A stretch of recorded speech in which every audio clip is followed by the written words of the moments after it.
The Goods and Services Tax or GST is set to revolutionize the way we do our taxes. But what is GST and how will it reform the current tax structure?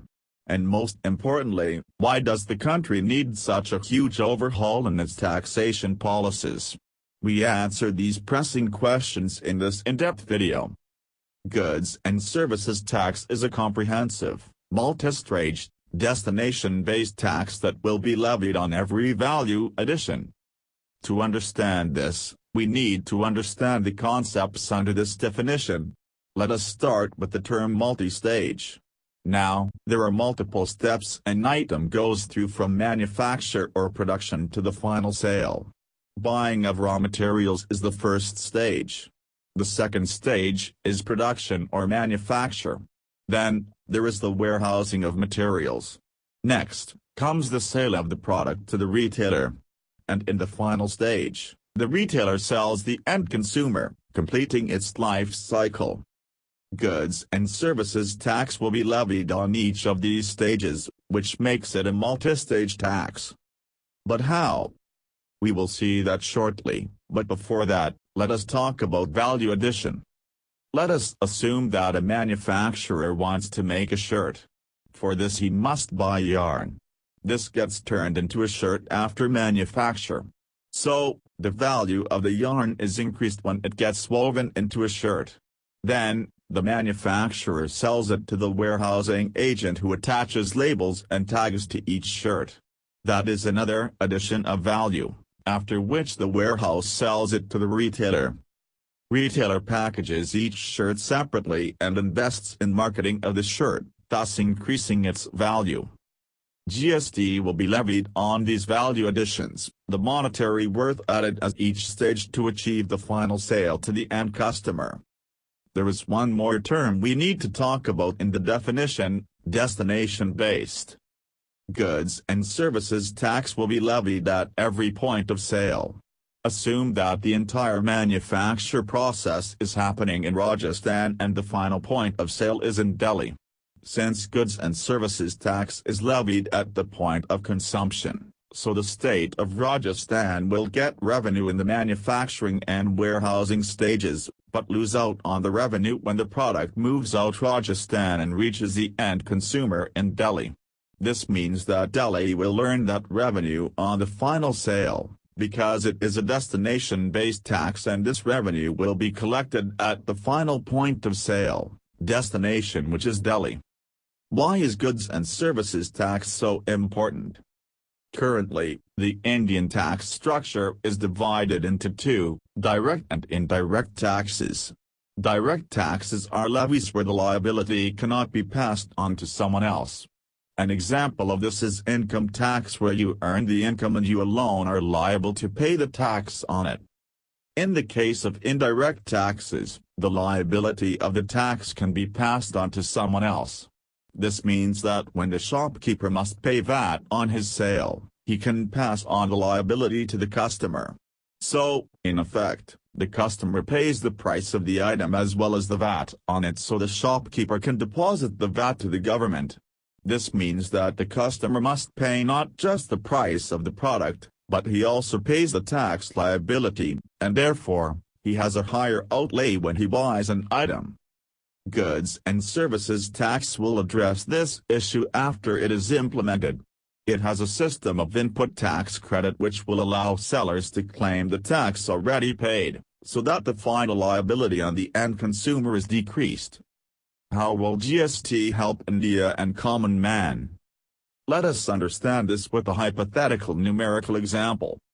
Say a shirt manufacturer pays 100 rupees to buy raw materials.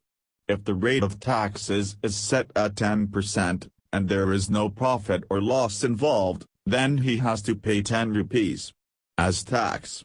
So, the final cost of the shirt now becomes 100 plus 10 equals 110 rupees. At the next stage, the wholesaler buys the shirt from the manufacturer at 110 rupees, and adds labels to it.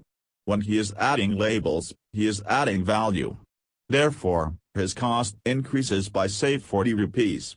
On top of this, he has to pay a 10% tax, and the final cost therefore becomes 110 plus 40 equals 150 plus 10% tax equals 165 rupees. Now, the retailer pays 165 rupees to buy the shirt from the wholesaler because the tax liability had passed on to him. He has to package the shirt, and when he does that, he is adding value again. This time, let's say his value add is 30 rupees. Now when he sells the shirt, he adds this value, plus the VAT he has to pay the government, to the final cost. So, the cost of the shirt becomes 214.5 rupees. Let us see a breakup for this. So, the customer pays 214.5 rupees for a shirt, cost price of which was basically only 170 rupees. This is called the cascading effect of taxes, where tax is paid on tax and the value of the item keeps increasing every time this happens. In the case of goods and services tax, when the wholesaler buys from the manufacturer, he pays a 10% tax on his cost price because the liability has been passed on to him. Then he adds value of 40 rupees on his cost price of 100 rupees. And this brings up his cost to 140 rupees. Now he has to pay 10% of this price to the government as tax. But he has already paid one tax to the manufacturer. So, this time what he does is, instead of paying 10% of 140 equals 14 rupees to the government as tax, he subtracts the amount he has paid already. So, he deducts the 10 rupees he paid on his purchase from his new liability of 14 rupees, and pays only 4 rupees to the government. So, the 10 rupees becomes his input credit. When he pays 4 rupees to the government, he can pass on its liability to the retailer.